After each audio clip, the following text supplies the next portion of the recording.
What are you guys, nuts going out in weather like this? What's the deal? You know, and there's football on tonight besides. I mean, you know, what's I know, let's get priorities straight around here.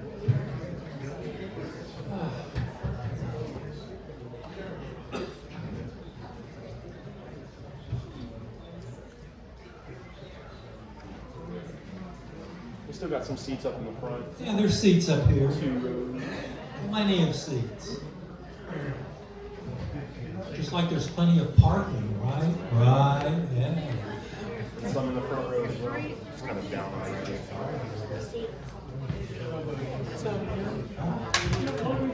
Happy New Year.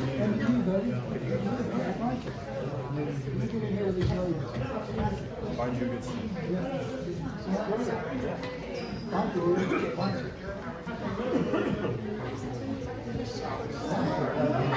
Line up behind you.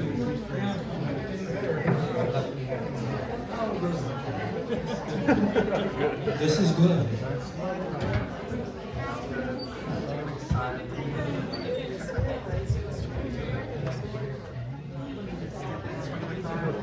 Trip over my purse. Ron, did you get a seat? Not yet, but I will. Yeah. I should have had you save me one. All right, ladies and gentlemen, let's have silence in the auditorium. Get the gavel.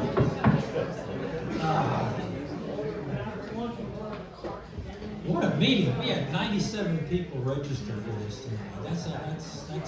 That's unbelievable. So, Yeah, thank you to the membership. thank you all for being here. I mean, it has to be Michelle, and it has to be the food. Probably it is certainly not either Will or me. No. Put it that way. So welcome to the it is January 2025.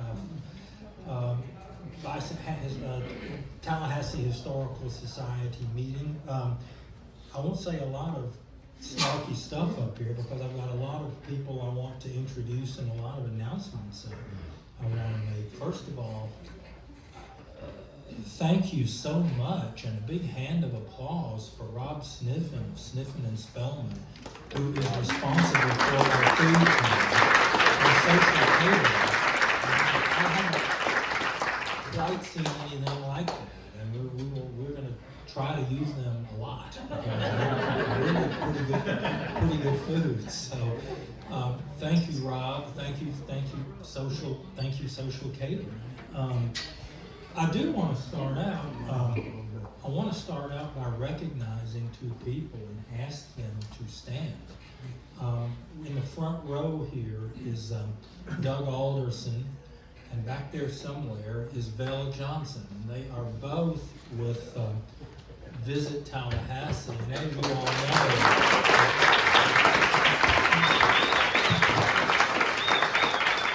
And as you all know, I think the curtain has at least officially rung down on the bicentennial, although we know that that's not really the case, as you will see shortly. But this could not have come off as well as it did without the leadership of Visit Tallahassee, and particularly Val, who came up here to coordinate the whole thing, and Doug, who was head of the history task force. Their leadership, I mean, it was quite amazing, the leadership role that they took on of this. I remember at the meeting where Doug was informed that he was going to head a history task force. And okay. And I remember I told him, don't worry, we have plenty of historical society members who will join us. And I think like three quarters of the members were members of the historical. A lot of new people joined. Yeah. As a result too. I mean, you guys were just great, and Visit Tallahassee was just great, and it made it a very, very memorable year. And there's more to come. And I did want to show this. Vel brought it for me to display.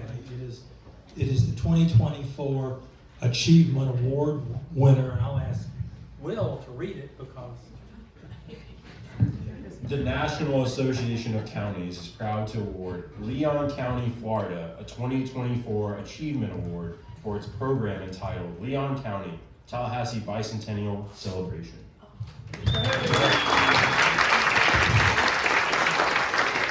And you know, even though I guess officially 2024 has the curtain has dropped, there's more to come. I mean, this Sunday, for example, the oldest church in Tallahassee, Trinity Methodist Church, is having their all of their bicentennial stuff. This was originally scheduled, you'll love this, this was originally scheduled for the day that Hurricane Helene was supposed to come through.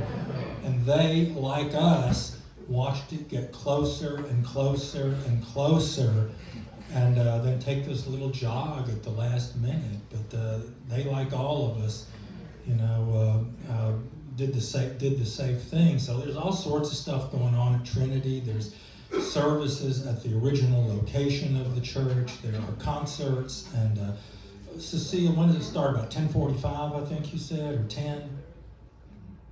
10:45 is when the organs concert starts. Okay. Okay. The first little service at the Limits and it's the corner of Bar.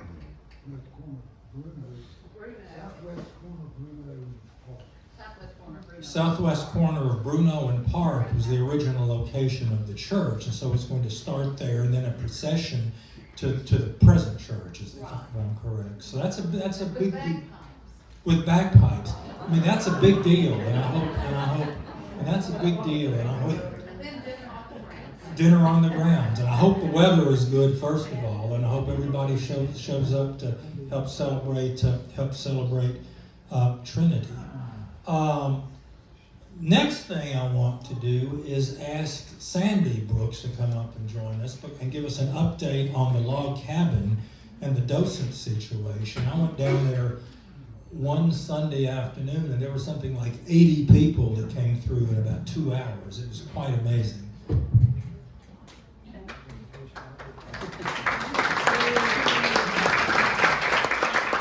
Frank was going to be here, but he asked me, he couldn't be here, so he asked me to stumble on my words. We're begging, we need docents. We have a lot signed up, but we still need some more. If you sign up, you may work just once a month or once every other month. I can see Steve and Doris and several others that have contributed. We have a great time. And it's only Saturdays from 9 to 12, and Sundays 1 to 4. Even when it's cold, it's still pleasant. It's fun. It's fun to go down there. It is. New Year's Eve, Bob Knight and I worked. Doug, you worked? Mm-hmm.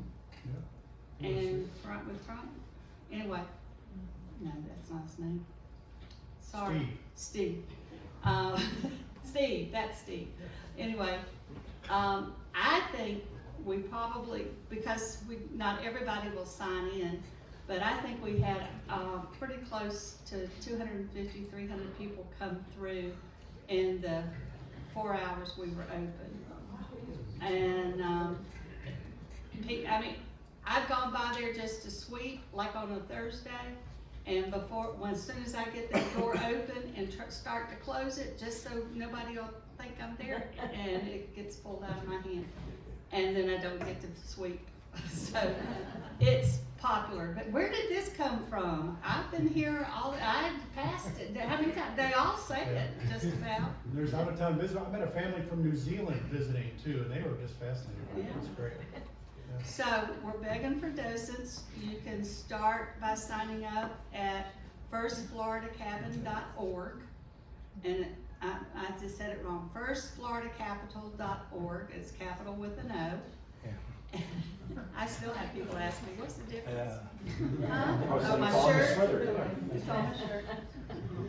And coming up, we have some important events, and that we do need people to work.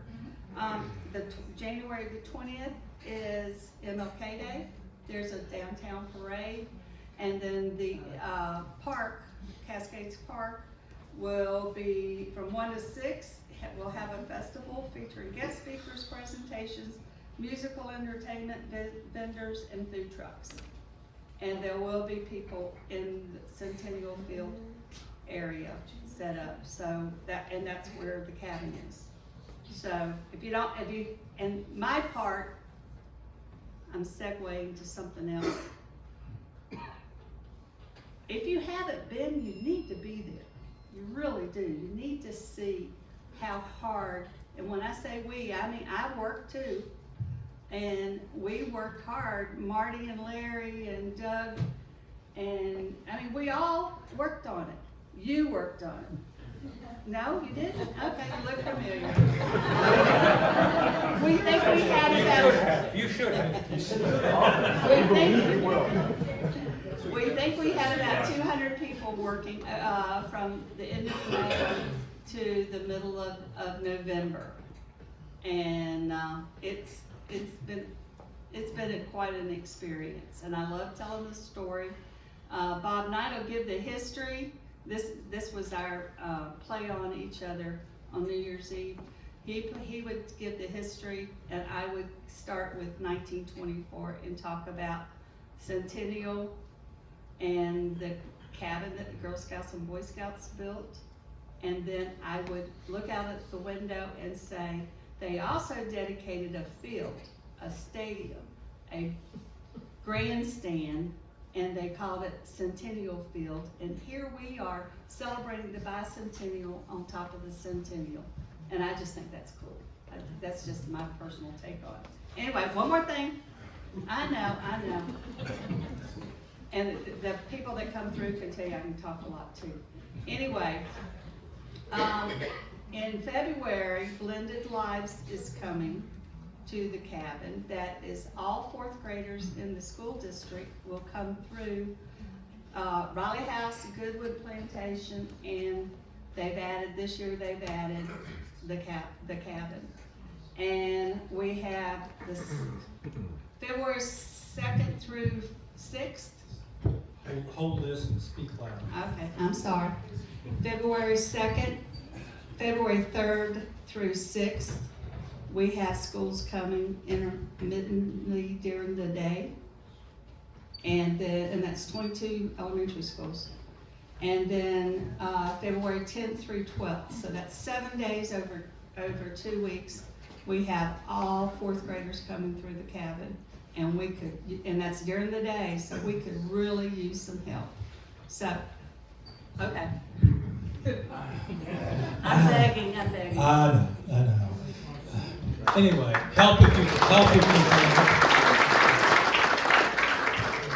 can. One of the things that's upcoming, and it's just sort of happened really quickly, 2025, as you all know, is the 200th anniversary of when the Marquis de Lafayette made this nationwide tour across the country, giving, the country was thanking him for his role in the American Revolution. And as you all know, he got this huge chunk of real estate in Tallahassee. And so there's some plans for that too. Anna, I thought I'd ask Anna Burnley to come down and talk a little bit about the quote-unquote weekend with Lafayette.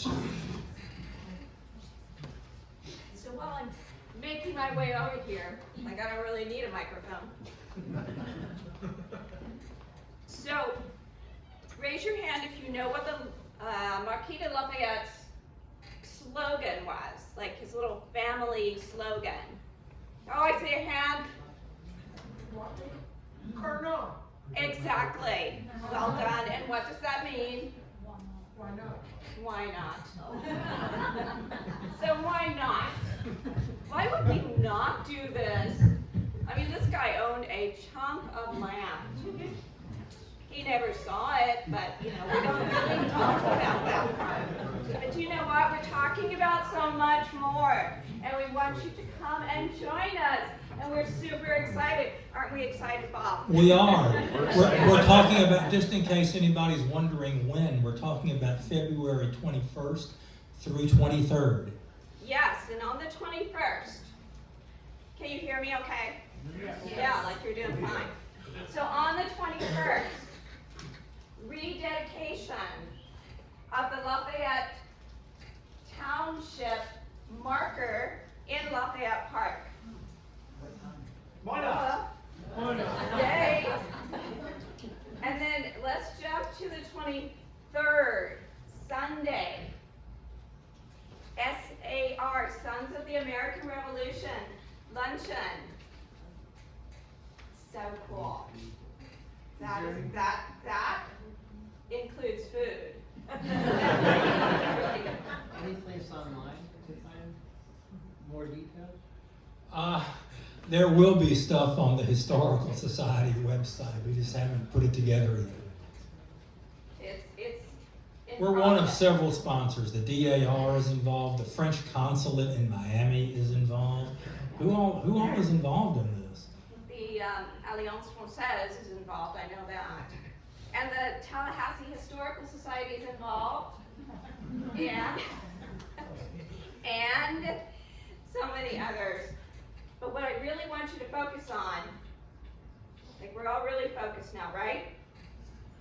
February 22nd, 1 to 4 p.m. Symposium. We are rocking Lafayette. We have these speakers, and I'm going to put my glasses on so I can actually get their names right. Lloyd Kramer, History Professor Emeritus, University of North Carolina at Chapel Hill, talking about Lafayette. Chuck Schwam, Executive Director of the American Friends of Lafayette, and he just sent me a rice flour recipe for a cake. So if that shows up, you know, I'll do my best. He is awesome, by the way. Dr. Olga Anna Duell, Oliver E. Williams, Professor of French at Lafayette College. I think she's talking about Adrienne, the woman who put up with Lafayette. And our final speaker, Dr. Laurent Ferry, coming to us from Cornell University, where he manages the Lafayette Letters. So we really want you to show up and, you know, just dig in, bring your questions, ask your questions, and meet these amazing people. It's indoors. We have restrooms. We want you to come. Okay? Where? 1115 Easterwood Drive. It's the Red Cross building. Yeah, right beside Tom Brown Park, the Humane Society, or Animal Shelter. Animal Shelter, right? Yes. Yeah, sorry, not the Humane Society. Animal Shelter. Yeah, so come on over. It's got like a piece of the Twin Tower in front of it. You cannot miss it. I'll be waiting for you. All right. So that is coming up. And then finally, before I introduce Michelle, she's going, am I going to have any time to talk at all tonight? I want to ask our own Maggie Beth McGroth to come down. Beth and I and Lynn have all been working on a historical marker to Lydia Smith, who she and her husband founded St. James Church. And Beth has a historical question she needs a little help on. So I said, well, just throw it out to the membership. And I'll be really brief. I'm trying to find out who was James Smith or Jim Smith was enslaved. And I found one secondary source that says he was enslaved by somebody with the last name of Craig. If anybody has any information or has ever heard of Craig's Hill, or it was either William Pinckney Craig or John Armstrong Craig or possibly a Colonel Craig. So I just wanted to put that out there. I'll hang around afterwards, or you can shoot an email to the Tallahassee Historical Society and they can forward it to me. So I'm just searching, and I thought this was the best group of people to ask to help. Thanks. R.A. Craig. What? R.A. Craig. R.A. All right. All right, finally, we're here.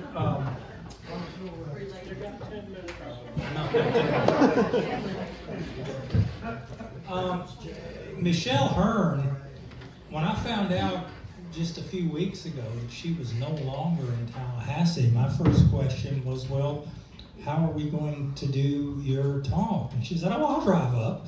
And she did. She drove right up. Michelle spent a number of years here with the Division of Historic Resources.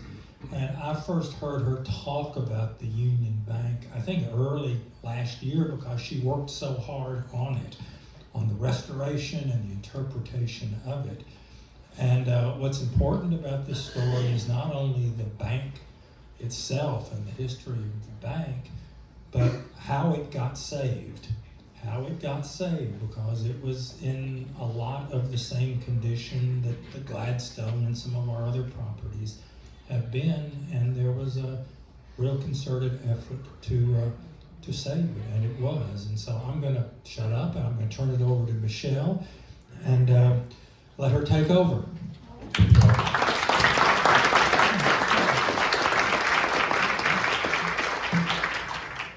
So excited to be here. Before we start, just to delay things further, I'm gonna take y'all's picture. It's hard to get all y'all in here. I blinked. So I would like to say thanks to the Tallahassee Historical Society, Bob, Marjorie, everybody, Aiden. I know Aiden, this was his idea. It's his fault. It's great to be back here in Tallahassee. I was with the Museum of Florida History about 13 and a half years. I moved to Tampa. I'm with the Tampa Bay History Center now, and it's wonderful to be back. And I went to the museum today and saw, a lot of my museum colleagues I've worked with for so long are here, and it's great to see them and get their support and be back and see the Division of Historical Resource family, and of course the Tallahassee Historical Society as well.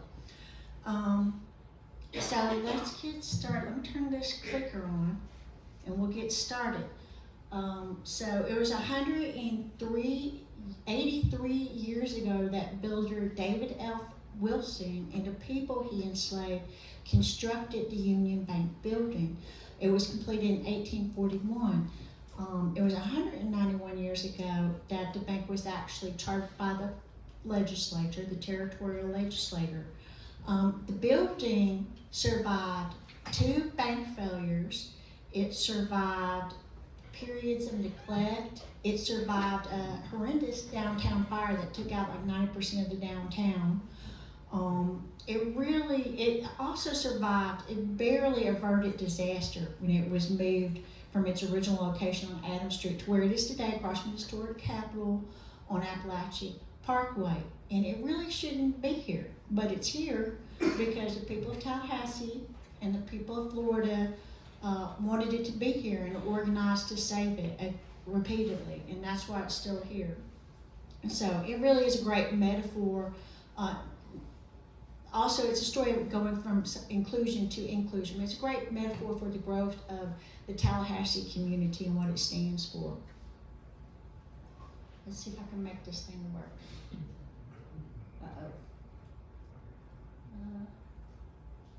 My clicker's not working. Push it real good.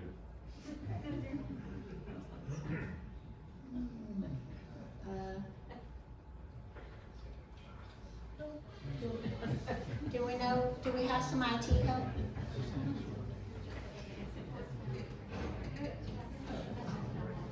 Yeah, that's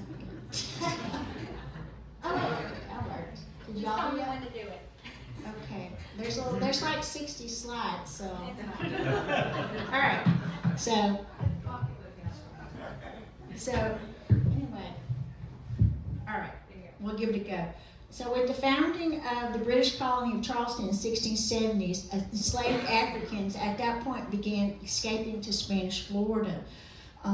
They were given citizenship if they agreed to accept the Catholic faith and to fight to protect Spanish Florida. With the aid of self-emancipated African Americans and militant Native Americans, Spain created this buffer zone to protect themselves against expansionism from first Britain, the British colonies, and then the Americans. The U.S. viewed Spanish Florida as a safe haven for escaped slaves, and this kind of Native American alliance with escaped peoples was intolerable to the U.S. And this really resulted in several invasions and the three Seminole Wars. That's how the U.S. views it as the three Seminole Wars. The Native peoples view it as one long conflict from 1816 to 1858. Next slide. All right, thank you. Long before Florida became American territory, though, Native peoples had lived here for a long time, and the capital of Manhattan, the Appalachia, was just very close by where the Union Bank is today. It's off Old St. Augustine Road on what is now known as the DeSoto Archaeological Site. The Fort Walton culture associated with the Appalachian people flourished about 1200 to 1500 and were part of the wider Mississippian culture, which was characterized by chiefdoms, social stratification, a very complex trade networks, and political networks. So in the summer and the winter of 1539, 1540, DeSoto stayed in Haifa here, and he lived in their homes, and he ate their food stores. And later, the Appalachians became part of the Spanish mission system, as I'm sure y'all know. You're aware of being in this room. And until they were, destroyed by British and Creek forces and fled to Louisiana. So, next. So, from the first time of the first European contacts, they know that this area we're on now was being heavily, it was intensive, there was intense agriculture here, large-scale farming here from the natives. So when they had these these military forays into here, it was kind of a scouting mission from Andrew Jackson, and some of his soldiers, like Richard Keith Cole and Robert Butler, would become some of the largest landowners in Florida. So in Virginia and the Carolinas, there were, and other established plantation areas, they were looking for new land. They had worn out the land in some of the more established plantation areas, and they were looking for new land in the Southwest, like in Texas, and in here in Florida, which had just opened up and became American territory in 1821. Next. So these ambitious men often financed the expensive move to the new territory by selling enslaved people and permanently separating them from their families. And many of them were marched in large slave coffles, forced marched down here from these other territories. So by 1840, the population of Leon County had 10,715, according to the census, enslaved African Americans, and they made up 2/3 of Leon County's population. They were also the majority of people in Gadsden and Jefferson and Jackson counties. So what we'd like to stress about, especially at the bank, is that during the territorial period, the overwhelming experience was that of being an enslaved people, because they were the majority. Next. So the Patriot War of 1812 was happening in East Florida. And, this is an attempt to destabilize Spanish control so it can be annexed to America. At the same time, we had the Creek Civil War breaking out in Mississippi and, Florida territories. And the self-emancipated Africans many of them had settled near Red Stick Creek communities. Now, the Red Stick Creeks were, they were militant and they were anti-American and they rejected chattel slavery. The other more accommodationist Creeks were acculturating to American agriculture, including the use of chattel slavery, and so there's a civil war between these people. Now Nehemiah over here, he was a militant Red Stick Creek, and he had established a series of towns, and he had fought against Andrew. First, before we get there, he had fought against Andrew Jackson in the Battle of New Orleans. He had fought against him in the Creek Civil War. He lost badly against Andrew Jackson in the Battle of Horseshoe Creek. And after that devastating loss, he reestablished towns on the Florida-Georgia border. And when Tallahassee was picked to be the capital of Florida, there were about 5,000 native peoples living here, and several hundred were still living in our area. Next slide. Oh yeah, so sorry I missed this slide there. Yeah, this was done by Castle Knoll, and it's an Indian village on the Apalachicola River. So more than 400 native we can leave it here. So more than 400 native leaders, including Nehemiah, were asked to go to Moultrie Creek to discuss a treaty, and they were, asked, compelled to come there by large American military presence, the establishment of forts. They were told if they didn't come, their opinion wouldn't count. And so many of them went there, and they did sign away their claim to North America in exchange for a large, Central Florida reservation. Now, Nehemiah and 6 of the other guys had negotiated to keep their land on the Apalachicola River. But after these negotiations, Nehemiah refused to give up his land in Tallahassee, and he also advocated against the Central Florida reservation because the hunting there, the land there would not provide for the people, and in fact there were a lot of problems with them not having enough food at that time. Next slide.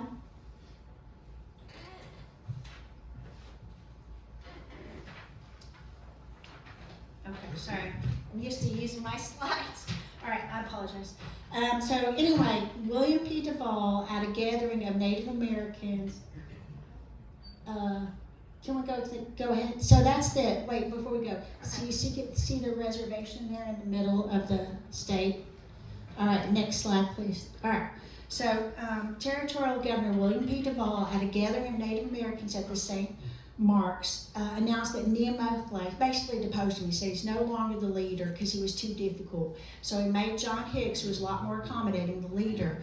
And they say that after this happened at this big gathering, that Nehemiah left, and the natives, the indigenous people, stood there in silence for several minutes as kind of a show of respect for Nehemiah.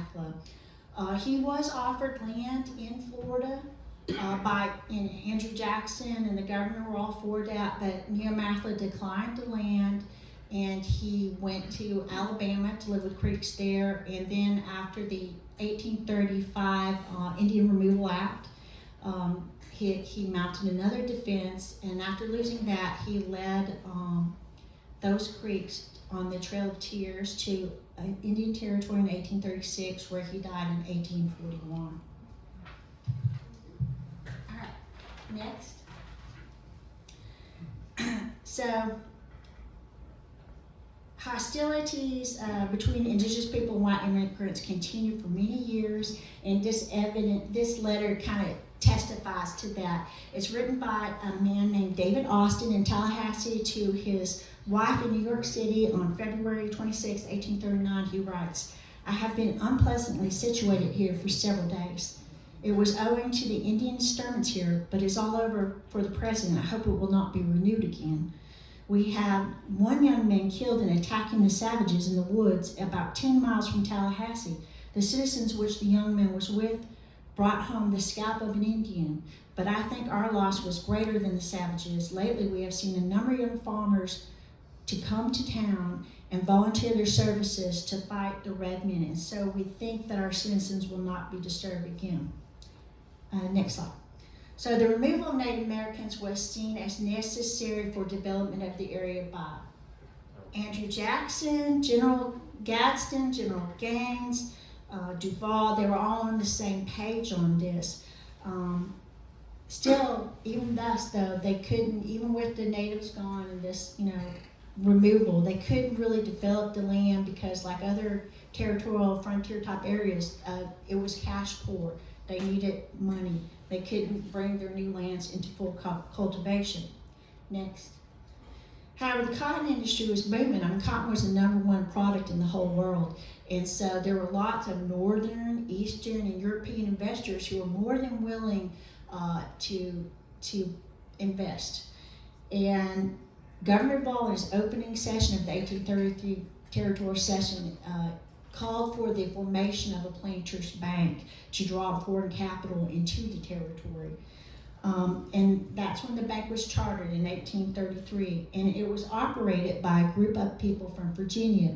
John Gamble would be the lifelong president. John Parkhill was the cashier for 6 years. Thomas Brown, who would become governor, had many dealings with the bank, but he also was the head teller for quite a while. So all three of these men were large enslavers. And although John Gamble and his brother Robert, they had some financial difficulties back in Richmond before they came, so they didn't have very many enslaved people. But Thomas Brown, for instance, and John Parkhill, they did march large numbers of enslaved people down here. Brown failed as a plantation owner, but he used his enslaved people in his hotel, the Brown Hotel, which later became the City Hotel. So the access to the bank was for these very elite, well-connected people. You cannot participate in the bank unless you owned a lot of land and a lot of people and were well-connected in this group of elite people. And this included people like the Randolphs, the Parkhills, the Browns, the Ebbs, the Nuttall. Next. Historian Larry Rivers. So this is James Page. James Page vividly remembered John Parkhill selling his mother and his brother on the auction block before they came down here. Larry Rivers has written a great book about Father James Page. And Page was a very trusted servant anyway of John Parkhill, and he taught him to read and write and to figure so he could help him with his businesses. And he also, he acted as his overseer. Basically, he was allowed to travel, and he secretly started teaching other enslaved people to read as part of his kind of Christian missionary work. He taught other people to read. Next. Most people believe that the bank opened in the columns. Most of the historians believe that the bank opened in the columns, located on lot 183 of the original city plan. It was originally built for, maybe by William Williams, who opened kind of a private bank there, the Bank of Florida, in 1828, and that was on the lower floor, and the family lived above on the upper floor. The Bank of Florida and the property was purchased in 1833 for the Central Bank of Florida. Now, the Central Bank of Florida, the president of that was Benjamin Chairs. A lot of people think that he built the house. I'm not sure that's true, but there is that rumor about it, and he may have stayed in the upper level of the house while Ventura was being built. Maybe they used it while they were in town. Now, that bank was a merchant's bank, so that Union Bank was a land bank. So both banks operated in the bottom of this house, which had a vault in it, simultaneously for a while until they built the Union Bank building proper. Next, so the bank opened with capital totaling $1 million, which would, when I wrote this like 2 years ago, was $36 million in today's money, but who knows? We've had so much inflation since then. But so they had an option to add another $2 million after a year, which they did. What would happen was they would they'd take out a 20-year mortgage on their land and their people, and then they could borrow 2/3 of that money. Now, the actual money, again, was raised by selling bonds to these investor people, which John Gamble did. He went up north and he went to Europe, he personally selling these bonds to people to get the money. All right, next one. And the faith of the territory, i.e. public credit, was used to back these bonds, which would make ended up making a lot of people very upset. So the cash infusion financed the rapid expansion and development of the area, including railroads including Port Leon, and just the whole system. And members of the league could expect really good appraisal. I mean, these were their friends and their social milieu, so they could expect really good appraisals for them. Next slide, please. So this is from a Senate record quote in 1840 from Mr. Bryan, an old resident of Tallahassee, as he's described. He writes, "There is a tradition that the planters occasionally work the appraiser, and after showing him over one plantation and displaying the enslaved people, they would give him a lavish dinner and his choice of liqueurs, and then they would take him to another plantation and show him the same enslaved people answering to different names." So the money these people received went to buying more land and more people, so they leveraged it to continue on this path. So next slide, please. So they had enough, they had sold enough shares to open the bank on January 16th, 1835. The Panic of 1837 was a national depression. It lasted about 7 years, but it didn't really reach Tallahassee until the early 1840s. And Governor Richard Keith Call, went ahead and activated the second $2 million in about 1838. So, and people were getting mad because it was basically the same people, only the same people who had already bought shares got the second set of shares. So it's still, a lot of people are being left out.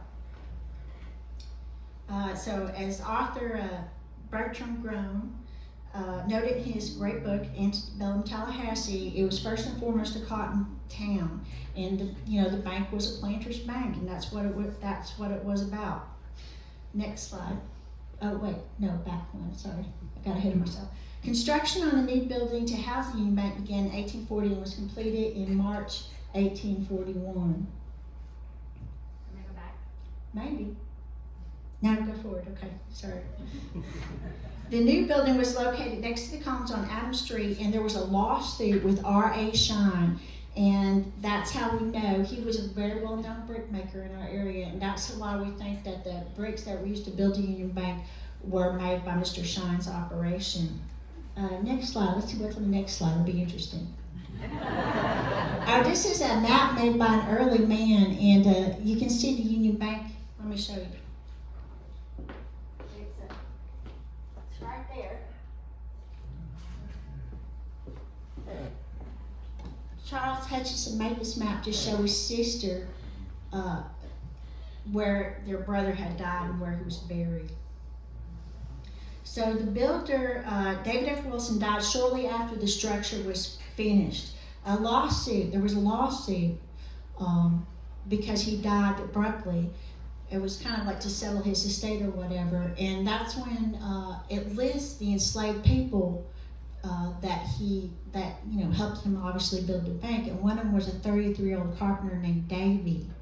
And so Davy, it's great to have his name, and he kind of represents the skilled enslaved labor that helped build Tallahassee, plasterers, brickmakers, carpenters, who helped really construct territorial Tallahassee. They were the main people who were here. All right, also,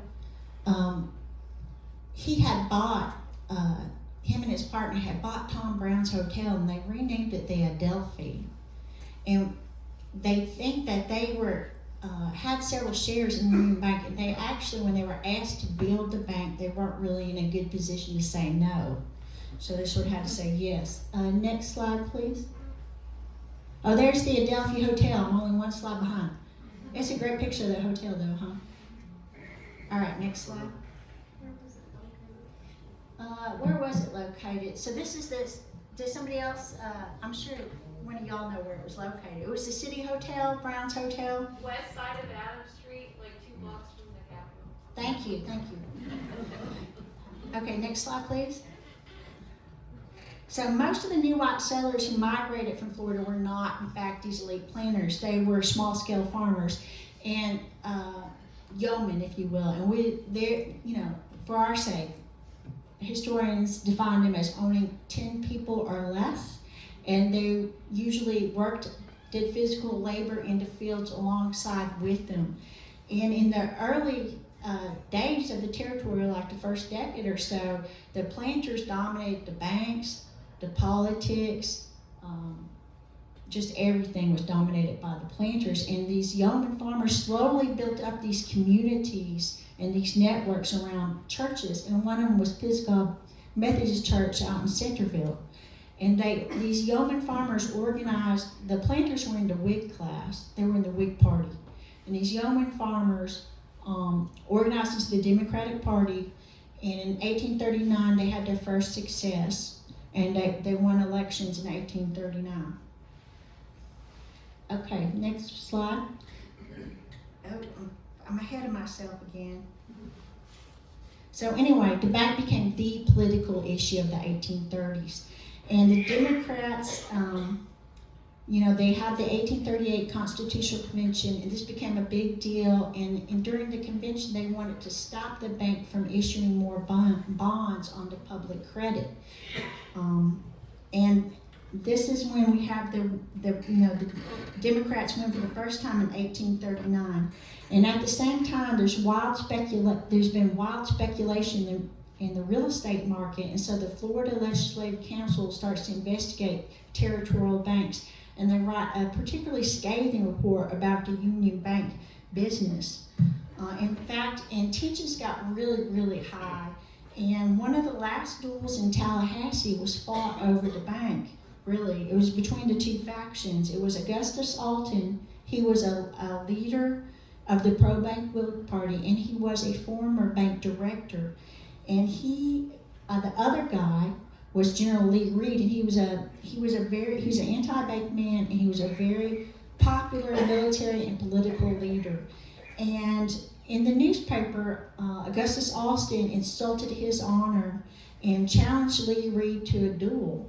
And Lee Reed accepted, and they met to have the duel, and Alton missed, and Reed shot him dead. And then, unfortunately, and so like duels, it doesn't really resolve violence. It usually results in more violence. So Alton's brother Willis comes from Texas to avenge his brother. And the first time he stabs him at Brown's Hotel, but then at the City Hotel. But he recovers. Lee Reed recovers. But then he catches him walking down Monroe Street. He shoots him with a double-barrel shotgun. And he does pass away of his injuries at this time. Well, Lee Reed was so popular that this really is what it took for the opinion in Tallahassee to finally turn against dueling, was the death of Lee Reed.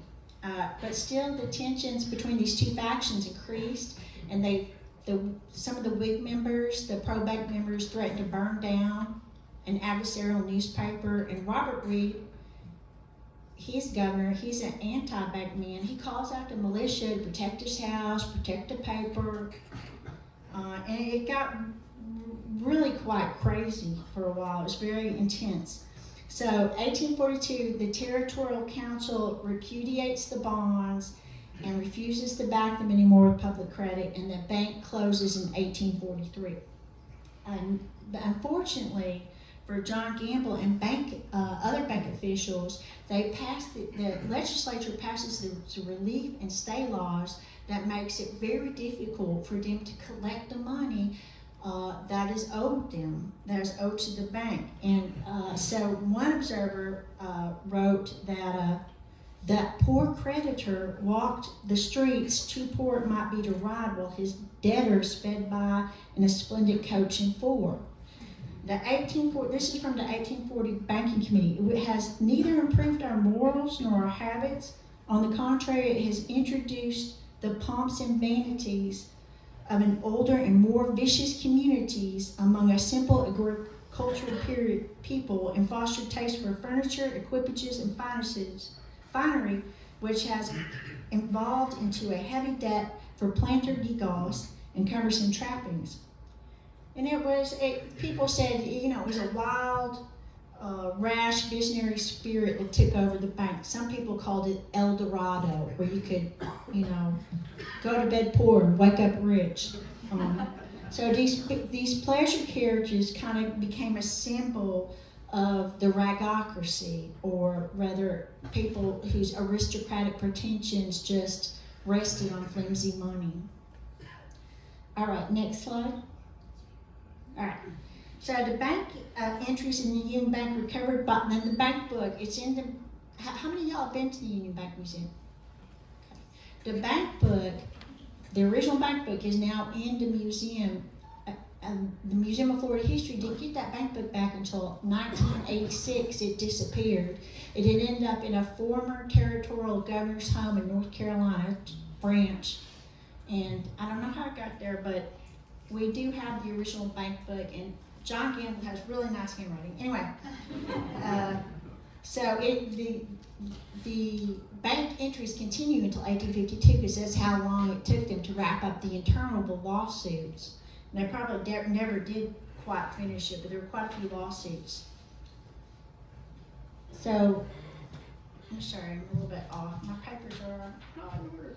Okay, so let me tell you what this is on the board. This is because these people had been, used as collateral. They had used people as collateral, so when the bank failed, over 1,000 people had to be auctioned off on the courthouse steps.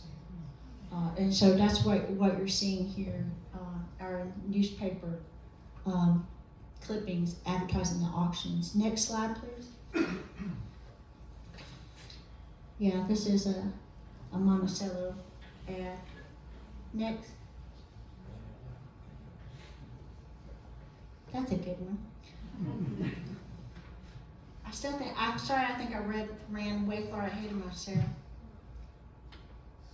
Okay, so after the Union Bank building failed, the building was still there, and it's a beautiful building, sort of a neoclassical Greek revival style building, and it was really made to impress people who lived here, and it was one of the few brick structures in town, and it was along the same side of the road as the Presbyterian church there, and people would hide in it when they were afraid of Seminole attacks. So anyway, after the bank failed, it remained there for a long time, and it was used there for law offices for a while. And then William Bailey's estate sold it in 1869. First they leased it, and then they sold it to the National Freedmen's Bureau. Next slide, please. Yeah. So it's quite amazing at the time, right? Because it went from being this bank that financed plantation agriculture to being a bank that was established to provide newly freed people with basic banking services. And this is an actual picture from when it was a Freedmen's Bank, and there's a Freedman sign on the front of the building there. So after the Civil War, African Americans gained economic and political rights. The 13th Amendment abolished slavery. The 14th Amendment guaranteed the 14th Amendment guaranteed the male citizens the right to vote. I'm sorry. The 14th Amendment guaranteed citizenship, and the 15th Amendment guaranteed the right to vote. So Congress made the National Freedmen Saving and Trust Company. They chartered it. And people get very confused because it has the same, very similar name to the Freedmen's Bureau. But they were two completely different entities. And Abraham Lincoln's picture was used to advertise the Freedmen's Bank, and other political and military leaders advocated, encouraged African Americans to use the bank. But it was actually it was run by a private committee, basically. It was just chartered by the government. All right, next slide. And, it was quite successful in the beginning. The Freedmen's Bank expanded quickly. It had opened 37 banks in 17 states by 1872. 100,000 African Americans deposit what today would be worth $100 million. The Tallahassee branch of the Freedmen's Bank's first cashier was a white man named Frank Webster, and he noted on October 19, 1867, he wrote about the freedmen in Tallahassee. Their chief object of desire seems to be to own their own homes, and they are going up everywhere. So yeah, these are from the local paper advertising the bank. Next one, please. So while the leadership of the Freedmen's Bank was white, African American communities were pushing for more and more black cashiers. And the first black cashier in Tallahassee was William Stewart. And these cashiers further, having black cashiers further encouraged people to use the bank. And he wrote in the New Era was a black newspaper out of Washington, D.C. from about 1870 to 1874, and he is quoted in it on March 17th. The Freedmen Savings and Trust Bank, to the great gratification of depositors and colored people generally of the city, has effected the purchase of the beautiful fireproof building known as the Union Bank, in which it has been doing business of some time past. This is one of the finest, if not the finest, bank building in the state of Florida, and people are almost lost in wonder at the turn events have taken. Next. So Charles Rawlins was the very first person to open an account in the Freedmen's Bank.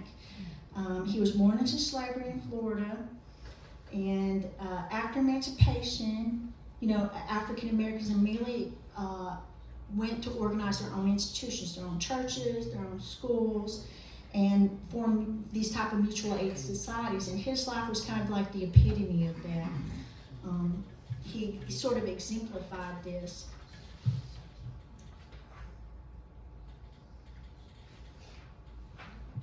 So, just trying to, here we are. He married Susan McLean, and in 1868 they obtained 5 acres on Old Bainbridge Road in Tallahassee in exchange for some carpentry work they did for Wilkinson Cole's family. Now, Rawlins was an ally of Charles Pierce, a black and political religious leader, and they founded the Mount Olive Masonic Lodge, which is still on McCollum Street today. Next slide. Now, through a political alliance with Governor Marcellus Stearns, Rawlins used the Homestead Act to get free land around Lake Jackson, and today that land is called Rawlins Point. And the family still owns this land. They still own the land on Lake Jackson, and they still own the land on Old Bainbridge Road. So we're talking about over 150 years of black land ownership in Tallahassee by the same family, which is pretty impressive. He also was a founder of the Masonic Lodge. I told you that part already, sorry. Anyway, he opened a bank account. We think that James Page taught him how to read, and he opened a bank account for the Bethel Sunday School, where they had 12 teachers teaching people how to read and employed them to teach people how to read. Okay, next slide. There's a picture of Rawlins Point. I drove out there. Of course, I didn't go on private property, but that's right off of Lake Jackson. Next slide. So this is interesting. For a long time, women who were married can open a bank account without their husband's permission to sometime in the 70s. But you could at the Freedmen's Bank. Children, women could open their own bank accounts. And these bank accounts were an amazing amount of information. They record what complexion people were, who enslaved them, how old they thought they were, all their family members, what they were employed doing. For genealogists or people trying to do this type of research, these records that they have from the Freedmen's Banks are an amazing resource. Next. Yes. So now the Rawlins family married the two families, the Proctors and the Rawlins, very prominent black families, married in 1894. And these two powerful families, they had connections to powerful white patrons. And that allowed them to advance more quickly. But most African Americans had to be sharecroppers after the Civil War, and which meant it's an exploitive system where they rented farmlands, and a lot of times they had to buy the equipment from the same people who kept all the accounts, and they ended up being dead at the end of it, so they had to re-sign up again. But still, African American population got increased after the Civil War in North Florida because there were jobs here in agriculture, in the timber industry, and in the shipping industry. There were a lot of jobs in Florida. Some of the not in rural agriculture areas, but on the docks, in these port towns, African Americans were able to organize into unions. They went on strikes, particularly the dock workers organized in Fernandina, Jacksonville, Pensacola. In 1890, in Apalachicola, like hundreds of people walked off their jobs and they actually shut down the port. So there was some organizing for labor rights. Next one. Yeah, so here we have a lot of the, probably at least half of the turpentine workers were African American, and many African Americans worked in oyster shucking and on the docks. Next one.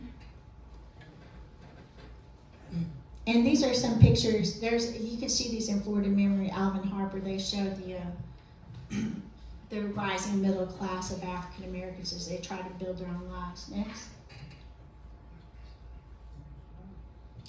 Okay. I'm just gonna go on.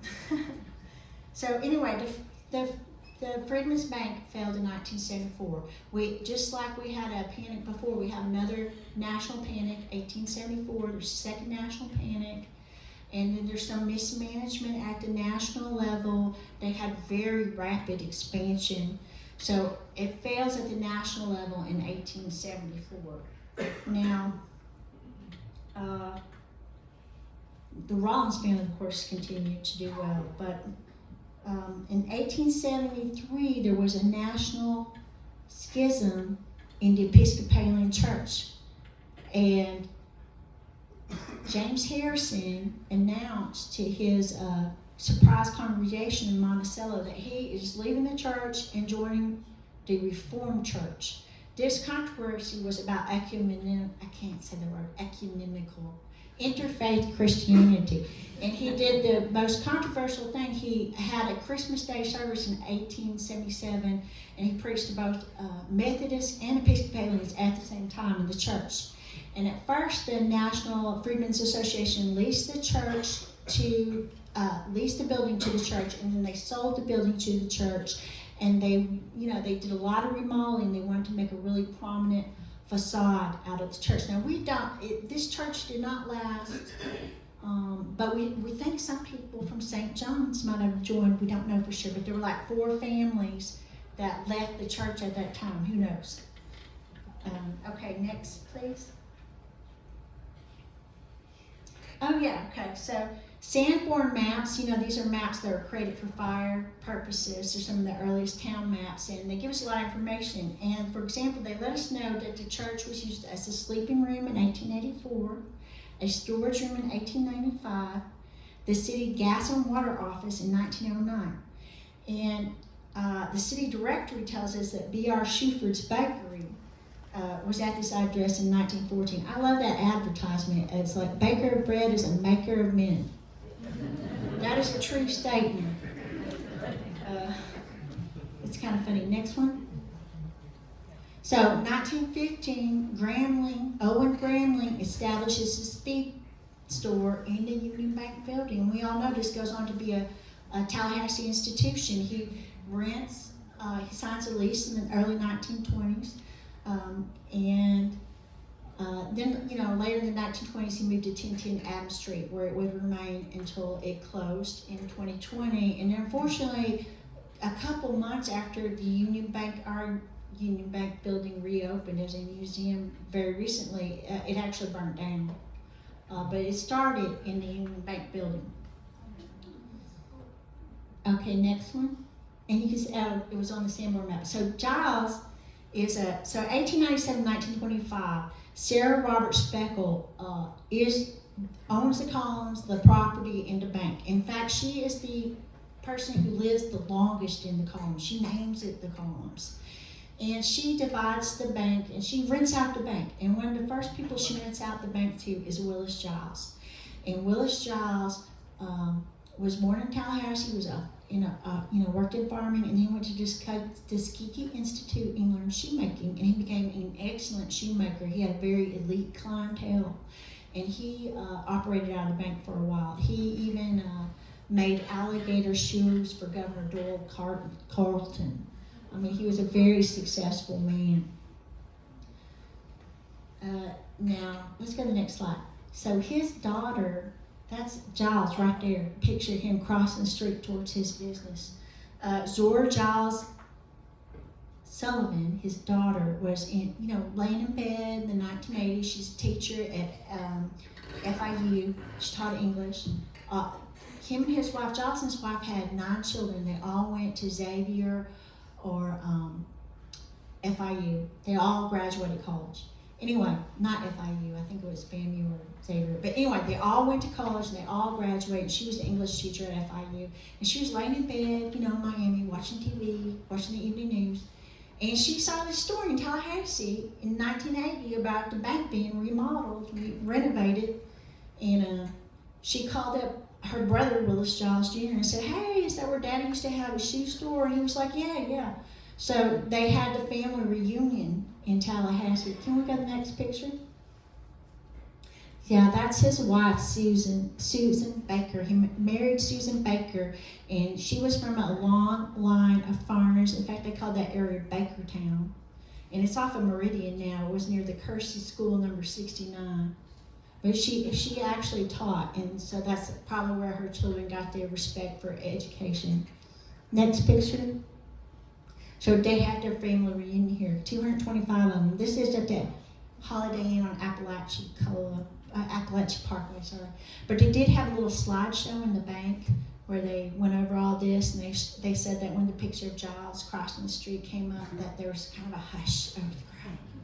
So it was pretty exciting event for them, and they learned a lot about their family history. And we got to learn more about the bank history. Next slide, please. So this is weird.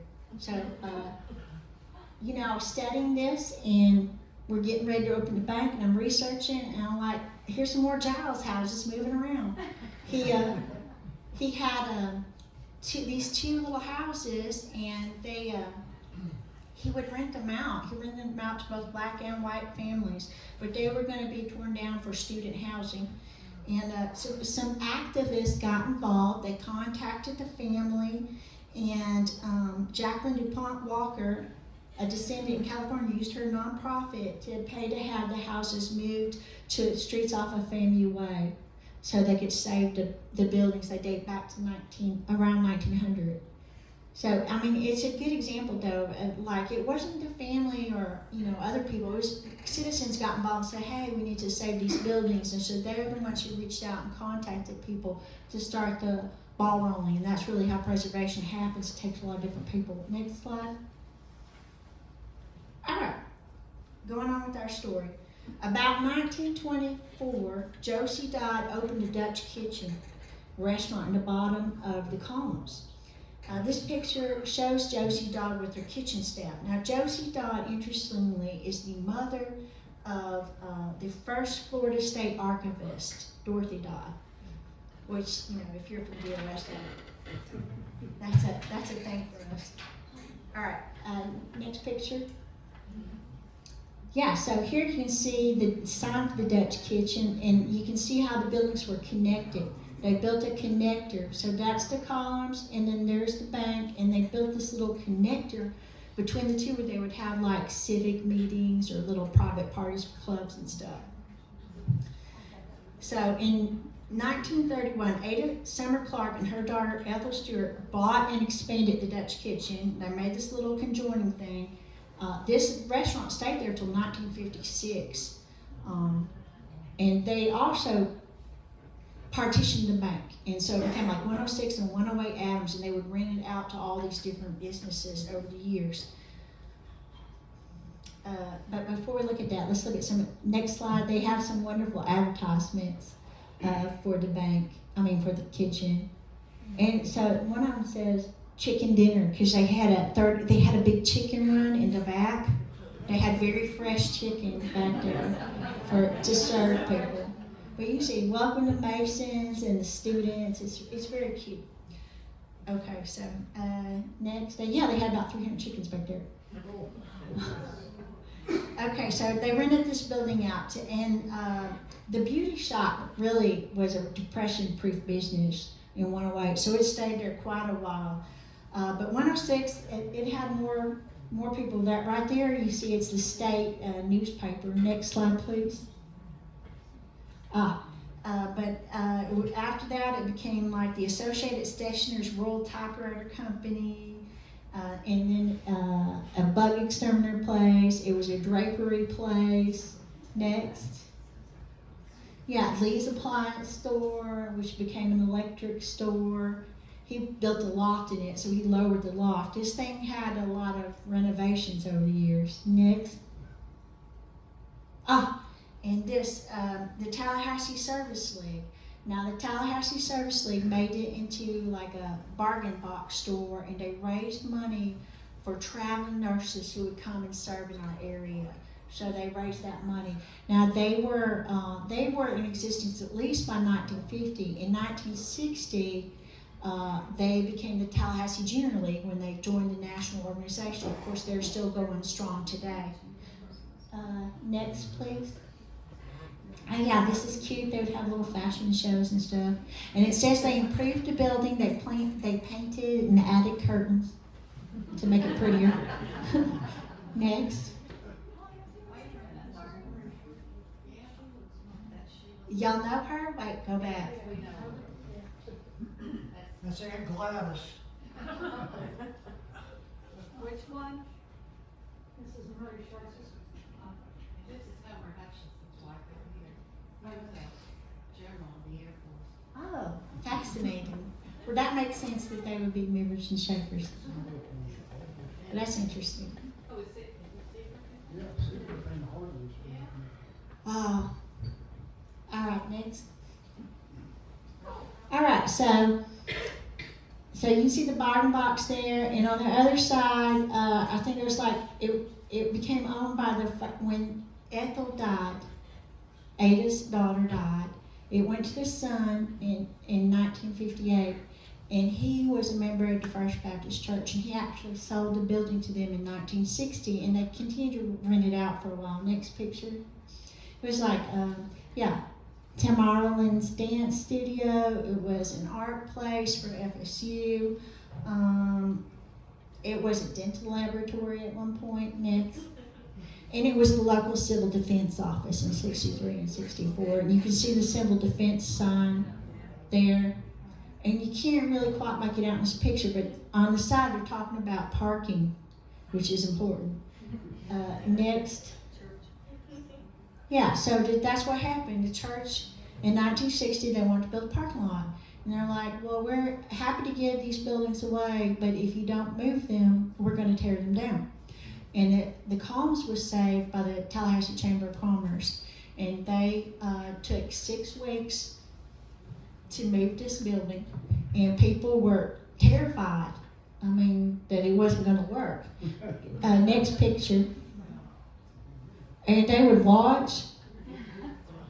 They were fascinated. Next picture. And it's kind of fascinating seeing buildings moving around. But it went fine. It went great. They didn't move it very far. I went to Duval and Park area.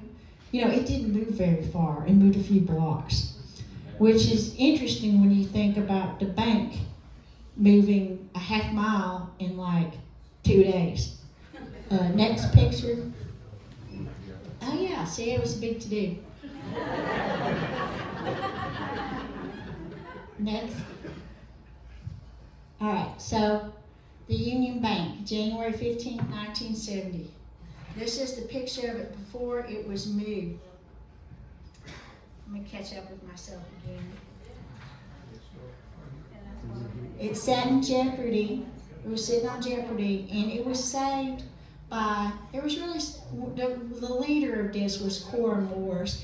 She was the president of the colonial dames of the 17th century, and she got the building, and she raised $9,000 to move the building. I said $7,000 the other day, I think, to somebody, but I looked up. It's $9,000 to move the building, and she's the one who really got that going, and she donated it to the state of Florida on June 1971, and it's owned by the Florida Department of State.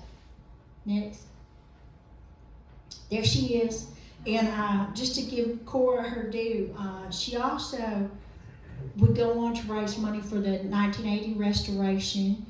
and she volunteered at the bank after it opened as a museum. And she continued to educate people about the bank going forward. So it was her passion, really. Next. So here's the bank, and it's been moved. There's some more pictures online of this because it's fascinating. And there's a lot. You can see a lot more pictures on Florida Mirror if you want to look at more of these fascinating pictures, and at the bank itself. Next picture. So anyway, I'm sure y'all know it didn't go that way. It didn't go that great. I mean, 2 days, half mile. That is the architect, and that's the mover.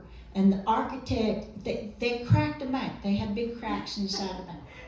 I mean, at one point it was in danger of rolling downhill on Monroe and crashing into a barbershop. And you know, this flatbed truck, they had to throw logs under it to stop it from crashing.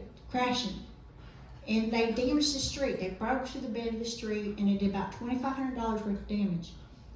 And the architect blamed the mover, and the mover blamed the architect.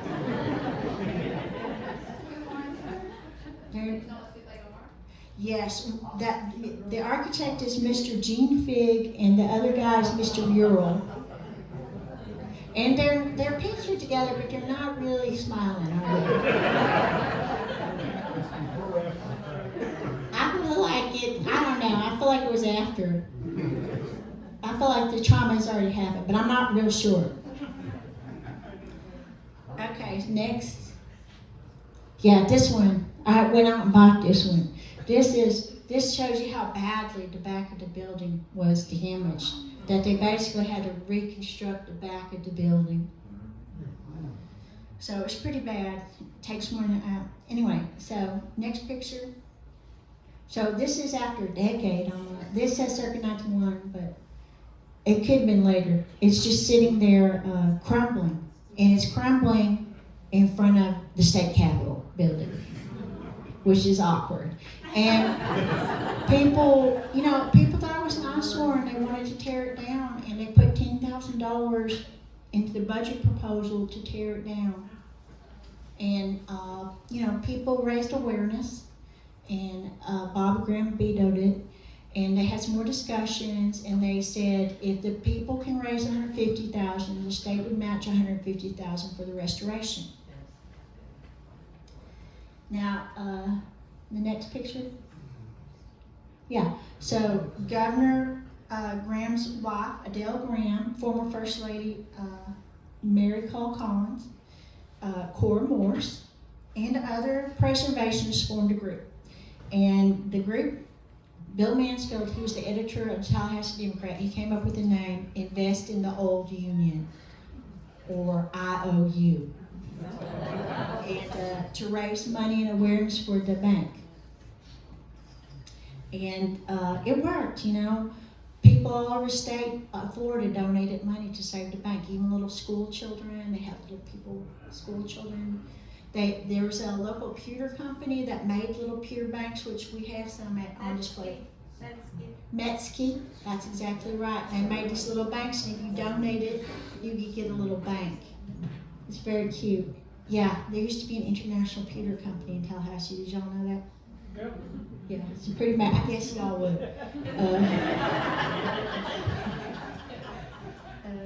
Yeah. But most of the money actually came from other banking institutions, about 80% of it. But they did raise the money and restore the bank. Next slide. Okay, so here's they're getting ready to restore it right here. It's Cora Morse and Jane Dunlap are installing the sign. So beginning in about 1984, the Museum of Florida History opened it and operated as a museum. Now in the mid-90s, FAMU, the Black Archives, the Mickey Black Archives at FAMU, they were remodeling Carnegie Hall over there, their Carnegie building. They were adding on to it, making a bigger facility, and they needed another place to be. And so they made this a second site. So starting in 1935, this was operated by the Black Archives. Next slide, please. Oh, this is when it opened in 1984. I want you to notice on this right picture, you can see Leroy Collins and his wife, and Adele, and that's Jane Dunlap. And and if you also notice, it's a lot flatter. Because when they made the ADA parking, which was interesting because the Washington Hotel used to be here and they found a lot of interesting stuff, the archaeologists did. But when they went and made the ADA sidewalk and parking, they just dumped the dirt over there on the side and now there's a hill there. So you can see it's a lot flatter. That was an interesting thing to learn. Next slide. So, in 2023, again, the Division of Historical Resources again refreshed the building. They put on a new roof system, they did woodwork, they painted the inside and outside, they redid the kitchen, they upgraded the ADA accessibility, and basically refreshed the building. And then the Museum of Florida History and the McEaton Black Archives created this new exhibit for two reasons. One of the reasons was to celebrate the bicentennial of Tallahassee's 200-year anniversary, obviously, which is an important thing.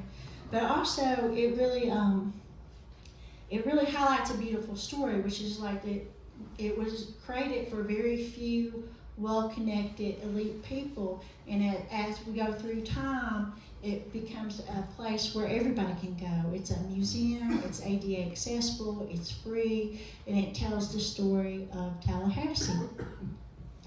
And so I will end with a Mary Kyle Collins quote. I do not recall a community project that has been sponsored with such fervor, idealism, and purpose by so many working together with unflagging determination to accomplish something so small but so good. And she's talking about the restoration of the bank, but you can see that kind of same spirit that was in this bank has also happened this last year as people have actively participated in and celebrated Tallahassee's history. So you can see this kind of community spirit happen again.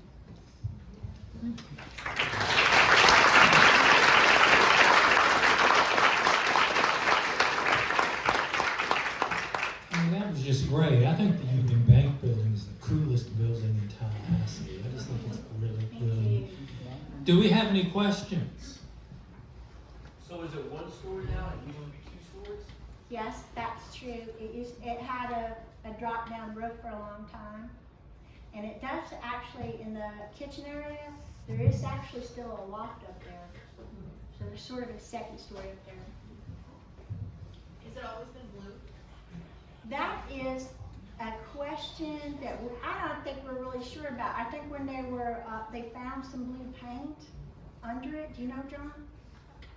I think they did research to determine that a lot of the history was painted white. Yeah. But they did actually find traces of this blue paint. Yes? What role did the Historic Preservation Board play in this?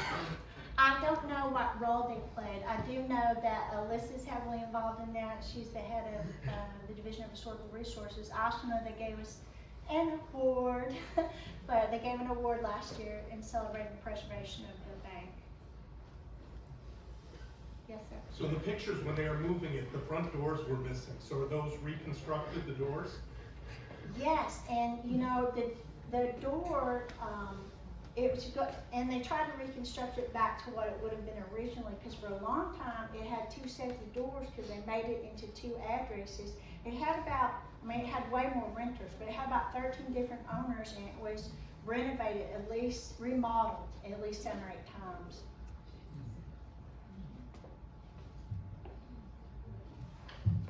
Yes. They have the original plans in any way, or? They do have some original blueprints, I think, at the state archives. If they don't have the original ones, they have ones that have been carefully reconstructed. There is something up there. Too bad Brandon isn't here to answer that one. Yeah, I know. Any other questions? Oh. Did you find any money between the cracks? We did not, but there is bank money in the state archives, and there's a gentleman here. Craig Willis brought some money and brought some Union Bank money tonight. If anybody needs some other interesting documents from the bank, territorial period. He said he'd be willing to let y'all look at them. Any other questions? Well, Michelle will be here to answer any questions. Of course, she says that she drove all the way up here from Tampa to give this talk, but I know the real reason. She drove up here because she wanted one of our official Tallahassee Historical Society travel mugs. And here it is. There you go.